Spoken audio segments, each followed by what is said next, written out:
You won't believe what just happened at the MTV Awards this year. In a night filled with flashing lights, screaming fans, and unforgettable performances, one moment completely stole the show, and it had nothing to do with who wore what. This was about dominance. This was about history being rewritten right before our eyes. For years, Drake has been sitting comfortably on the throne of modern hip-hop. Chart-topping singles. Check. Sold-out arenas. Double check. Award after award. Stacking up like trophies in a king's castle. Absolutely. But last night, that castle, it shook. And the crown. It slipped straight into the hands of Kendrick Lamar. Yes, you heard that right. Kendrick Lamar walked away with 10 MTV Awards in a single night. A number so massive it sent shockwaves through the industry. Fans couldn't believe it. Social media exploded. Twitter, Instagram, TikTok flooded with reactions. Some were celebrating, others were in shock, and a few die-hard Drake fans. Well, let's just say they weren't exactly thrilled. But here's the thing. This isn't just about numbers. It's about what those numbers represent. Kendrick didn't just collect awards, he made a statement. Every acceptance speech, every performance. Every moment he was on that stage screamed one thing. I'm here, I'm ready. And I'm not backing down. And while Drake has had an incredible run, last night proved that the competition at the top is fiercer than ever. Kendrick didn't just win awards. He won the crowd, the critics, and maybe even a few of Drake's own fans. So, is this the start of a new era? Is Kendrick Lamar now the undisputed king of hip-hop awards? Or is Drake just taking a moment to reload before making his next big move? One thing's for sure, the hip-hop world just got a whole lot more interesting. And if last night was any indication, we're about to witness one of the most exciting rivalries in music history. Stay tuned, because this battle, it's only getting started. It was a night the music world would never forget.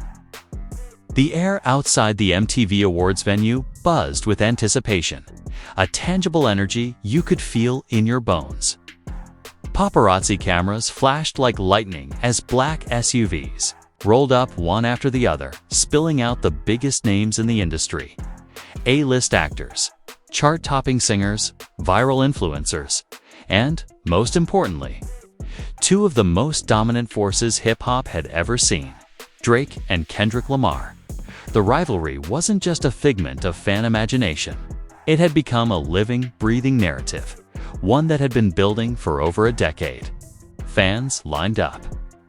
Outside, with handmade signs, some reading Drake Forever in bold gold letters. Others proudly declaring KDOT's The Real King in spray-painted red. Social media had been in a frenzy for weeks leading up to the event. With hashtags like hashtag Drake vs Kendrick, hashtag MTV Awards Takeover, and hashtag New King trending daily. Inside, the stage was set in more ways than one. Massive LED screens flashed teasers of performances, and the award statuettes gleamed under the bright stage lights like pieces of treasure waiting to be claimed. You could almost taste the tension in the air. The unspoken question on everyone's mind: who would walk out wearing the crown tonight? Drake arrived first, stepping out in a custom-tailored cream suit. Diamond chain catching the light with every camera flash. He was smiling, that confident, almost cocky smile that fans had seen on countless red carpets before. He greeted the crowd, posed for photos, shook hands with a few reporters, and moved inside like he owned the building. Minutes later, Kendrick Lamar's SUV pulled up. No flashy suit, no diamond chain, just an all-black ensemble and that intense, unreadable expression. He didn't linger for long outside. His focus seemed fixed, almost as if he knew something no one else did. Fans screamed his name, but Kendrick kept it cool, offering only a small nod before walking inside. The contrast between their arrivals felt symbolic. Drake, the established megastar, basking in the limelight, and Kendrick, the quiet storm, ready to make landfall. As the ceremony began, the first few awards went to other artists, pop stars, rock bands, indie newcomers. But everyone knew the night's real drama revolved around the hip-hop categories. Drake had been nominated in 7 categories, Kendrick in 11. Some called it a coincidence. Others saw it as fate. When the first rap award was announced, Best Hip-Hop Video, Kendrick's name was called. A wave of cheers erupted, mixed with a few gasps. Drake clapped politely, but his eyes told another story. Award after award, Kendrick's name kept echoing through the venue. Best Collaboration, Best Lyrics, Artist of the Year, Song of the Year. By the halfway mark, Kendrick had already matched Drake's total nominations with wins. The camera cut to Drake often, catching subtle shifts in his demeanor from relaxed smiles to slightly tighter jawlines. Kendrick, on the other hand, delivered short but impactful speeches, each one laced with gratitude and subtle nods too. His journey by the end of the night. The numbers told a story that needed no exaggeration. Kendrick Lamar, 10 MTV Awards, including the night's biggest honor, Video of the Year. Drake, 2. It was a clean, decisive sweep. Fans in the arena were on their feet, some chanting Kendrick's name, others filming every second for social media. Outside, the internet was already exploding with headlines. Kendrick Lamar dethrones Drake, a new king of hip-hop. And the night the crown changed hands, it wasn't just about trophies, it was about legacy. The look on Kendrick's face as he held his final award said it all. This wasn't luck. This wasn't a fluke. This was the result of years of artistry, consistency, and vision. When the cameras stopped rolling and the audience began to clear, the energy lingered in the air. Conversations in the lobby, in the press room, even out on the sidewalk were all the same. Did you see that?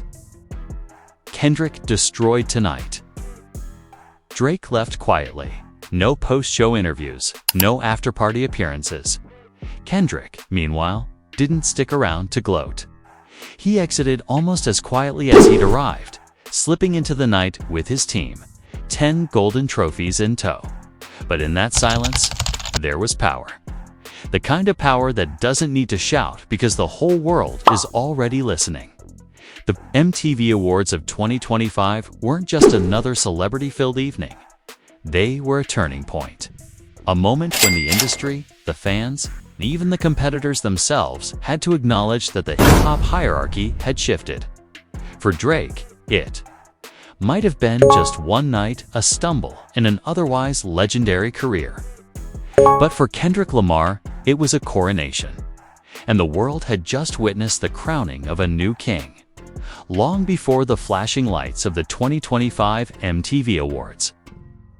The story of Drake and Kendrick Lamar was already etched into hip-hop history. It began in the early 2010s, when Drake was rising as the smooth, charismatic hitmaker who could blend rap and R&B like no one else. With songs dominating radio and streaming platforms, he quickly became a household name, the kind of artist who didn't just make music, but shaped culture. Kendrick, on the other hand, came up from the underground with a completely different approach. His debut projects weren't just collections of songs. They were narratives, dissecting everything from inner-city struggles to deep philosophical questions, where Drake's music often felt like a personal diary mixed with club anthems. Kendrick sounded like a cinematic epic, each verse layered with meaning. Their first real public intersection came in 2011, when Kendrick appeared on Drake's Club Paradise tour as an opening act. Back then, the dynamic was clear. Drake was the star, and Kendrick was the promising newcomer. But things began to shift just 2 years later. In 2013, Kendrick dropped his now infamous verse on Big Sean's Control, where he directly called out nearly every major rapper of the time, including Drake, and declared himself ready to murder the competition lyrically. It wasn't a diss in the traditional sense, but the competitive energy was unmistakable. Hip-hop thrives on that kind of fire, and Kendrick had just thrown down the gauntlet. From there, the tension simmered. Interviews from both camps often danced around direct confrontation, but subtle jabs made their way into lyrics and performances. Drake would rap about fake conscious rappers and artists acting holier than thou, while Kendrick would talk about rappers who rely on charts instead of substance. Fans dissected every line, every award speech, every interaction between the two, turning their relationship into an ongoing chess match played in front of millions. Award shows over the years added fuel to the fire. At the 2016 Grammys, Drake took home Best Rap Song, while many believed Kendrick's work that year was more deserving. In 2018, Kendrick swept multiple categories at the MTV Awards, but Drake managed to win Artist of the Year, keeping the score between them unpredictable. Each time one of them released an album, comparisons would flood the internet. Who had better sales, better lyrics, better influence? It wasn't just about music anymore. It was about dominance. The public narrative became almost mythic. Drake was the chart king, the face of mainstream success, the artist who could turn anything into a hit. Kendrick was the poet laureate of hip-hop, the critic's darling, the man whose verses would be studied in classrooms one day. Two sides of the same coin, representing different definitions of greatness. And every time they faced off at award shows, it felt less like a ceremony and more like a prize fight to heavyweights trading blows, each win or loss adding another chapter to their saga. Best-selling record in history. The world wasn't just listening to Michael, it was orbiting around him. Every move he made, every outfit he wore, every step of the moonwalk felt like it came from another planet. At the 1984 American Music Awards, Michael walked away with 8 trophies. 8, a number so outrageous, so untouchable, that it instantly became legend. For decades, no one came close. Pop stars rose and fell. New genres dominated radio. But MJ's record stood like an unshakable monument. That's why, for millions of fans, it wasn't just a record. It was proof that Michael wasn't just an entertainer. He was the entertainer. Fast forward to 2025, and you see Kendrick Lamar standing on that very stage, holding 9 awards in his hands. On paper, it looks simple. One artist surpassed another. But under the surface, it was something far bigger, because Michael Jackson and Kendrick Lamar represent 2 completely different visions of what music is supposed to do. Michael was about escapism. He gave people magic, glitter, a larger-than-life fantasy. In the middle of the 1980s, when the world was drowning in Cold War fears and economic struggles, Michael's music was a ticket out. 3 minutes of joy, spectacle, and perfection. Kendrick, on the other hand, is about confrontation. He doesn't hand you a dream. He forces you to face reality, no matter how uncomfortable it gets. Police brutality, systemic racism, mental health, faith, violence. Kendrick's music doesn't look away, stares directly into the fire. So when he broke Michael's record, the symbolism was explosive. It wasn't just that a rapper finally surpassed the king of pop. It was that America, and maybe the whole world, had shifted from escapism to realism, from dancing away the pain to dissecting it in raw detail. Cultural critics were quick to jump on the moment. One New York Times headline the next morning read, "The Moonwalk Meets the Mirror." Why Kendrick Lamar's AMA's triumph signals a new era. And that's exactly what it felt like. A mirror had been held up to the music industry. But for Michael's diehard fans, the comparison was insulting. To them, the 2 men couldn't even be mentioned in the same breath. Michael changed fashion, dance, music videos, stage performance, entire dimensions of entertainment. He wasn't just a musician, he was an architect of pop culture. Kendrick, they argued, could never reach that kind of global, universal dominance. His music is dense, layered, sometimes polarizing. You can't moonwalk too, alright? You can't dress up as King Kunta for Halloween. He wasn't an icon in the same way, at least, not yet. But Kendrick's supporters fired back. They pointed out that Michael had the benefit of a pre-digital world where attention wasn't fragmented by social media. Today's artists fight for scraps of focus in an endless content flood. For Kendrick to rise above all that, with music that wasn't even designed for mass consumption, was arguably even more impressive. One fan put it best in a viral TikTok: "Michael made the world dance. Kendrick made the world listen. Which one is harder?" And that's where the clash of legacies really burns. Michael was spectacle. Kendrick is substance. Both are rare, both are powerful, but only one of them just rewrote the AMA record books. The industry itself seemed torn. Veteran producers and old-school pop executives whispered that music was losing its magic. That Kendrick's win symbolized a darker, heavier age for art. Younger execs, meanwhile, saw dollar signs.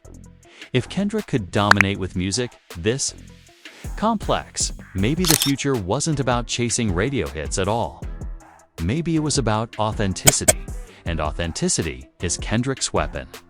He doesn't wear sequined gloves or choreograph stadium-filling dances. He strips himself down and speaks directly to the audience's conscience. He doesn't escape the fire, he walks into it, and he dares you to follow. That's why breaking Michael Jackson's record was more than a trophy count. It was a passing of the torch from one definition of greatness to another, from glitter to grit, from pop stardom to poetic truth. Whether the world was ready for that transition was another story. If you really want to understand Kendrick Lamar's record-breaking AMA night, you have to start with the 11th Hour. Released in late 2024, this album wasn't designed for charts, streams, or viral dance challenges. It was a mission statement, a manifesto. A warning: the album opens with Clockwork, a track layered with ticking sounds, sirens, and a voiceover that repeats, "Time's up." From the first beat, Kendrick signals that this isn't entertainment for entertainment's sake. This is confrontation. This is reflection. This is accountability. Every song on the 11th Hour dissects a different aspect of modern life: political corruption, systemic injustice, family trauma, personal guilt, and the price of fame. It's cinematic, almost militant in its intensity. And while pop music often lulls listeners into comfort, Kendrick pulls them into discomfort, making them feel every weight, every crack, every injustice. Critics quickly labeled it a cultural earthquake disguised as an album.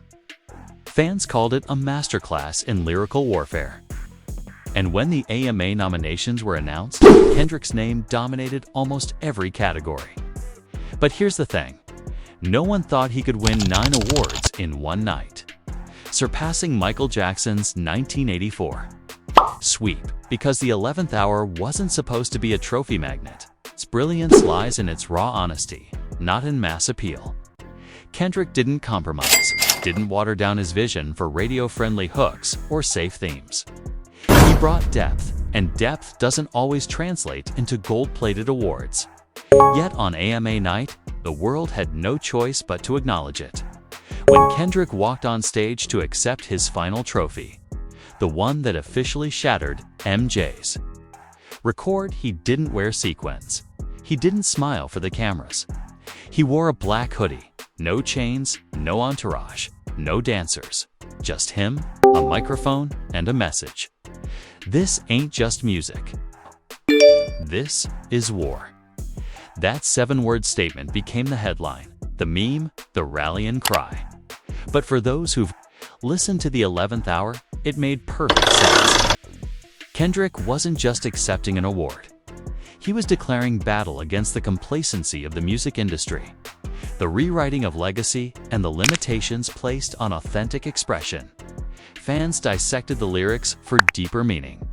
Lines like "every crown built on silence is a cage," waiting to burn, and we rise. Even if the throne disagrees, we're suddenly seen in a new light. Kendrick had planned this moment meticulously. The AMA win wasn't just recognition. It was the perfect stage to amplify the album's core message. Insiders revealed that Kendrick's team had calculated exactly how many nominations were needed to make this historic sweep possible.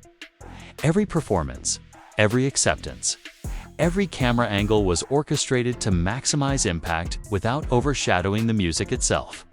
Even the controversial stage set up a wall of burning TVs during his rendition of Mother Tongue was symbolic. The destruction of screens represented a rebellion against commercialized, diluted pop culture. Kendrick wasn't just winning awards. He was forcing the industry and fans alike to confront what music could and should mean. And the reaction was instantaneous. Social media exploded. Critics debated the ethics of comparing him to MJ. Fans hailed him as a revolutionary. Everyone was talking about that one line. This ain't just music. This is war. It wasn't hyperbole. It was literal. Kendrick had used the 11th hour to weaponize his art and Night to deliver it to the world. The album wasn't just a collection of songs, it was a strategic cultural strike. Because while Michael Jackson's records symbolized perfection, spectacle, and escape, Kendrick's The 11th Hour and his AMA performance symbolized truth, confrontation, and evolution. The stage, the trophy, the words, all aligned with the album's vision. And now, the industry had to reckon with it, erupted. Within minutes, social media became a battlefield. Hashtags trended globally. Hashtag Team Kendrick, hashtag Protect MJ, hashtag The Record is Broken. Fans split into camps almost instantly. Some hailed Kendrick as a revolutionary, the first artist in a generation to challenge both the industry and the legacy of a global icon while staying unapologetically true to his art. Others accused him of overstepping, calling the AMA sweep disrespectful and an unnecessary provocation. Celebrity reactions poured in fast. Chris Brown went live on Instagram for 45 minutes, carefully dissecting the achievement. Kendrick dope, no doubt. But don't play like MJ didn't do it all first. Numbers aren't everything.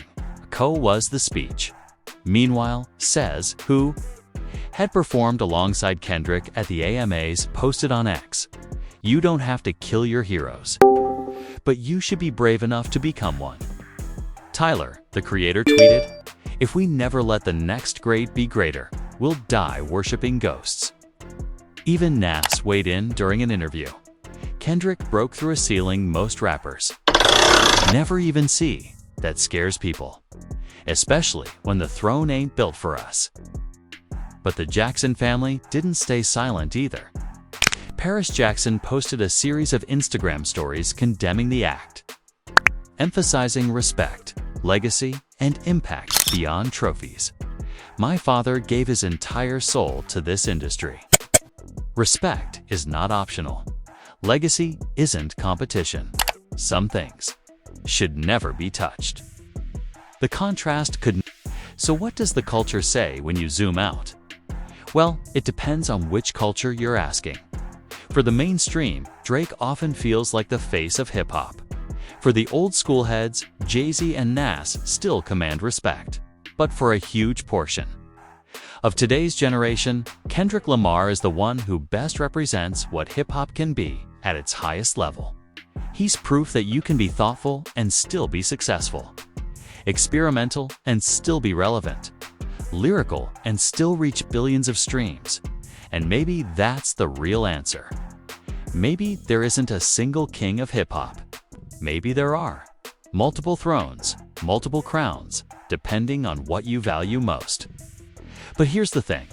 When it comes to striking the balance between artistry, numbers, respect, and cultural weight, Kendrick Lamar is sitting higher than almost anyone else right now. Fans know it, critics know it, and even other rappers know it. You'll rarely hear big artists discredit Kendrick, because they understand what he represents.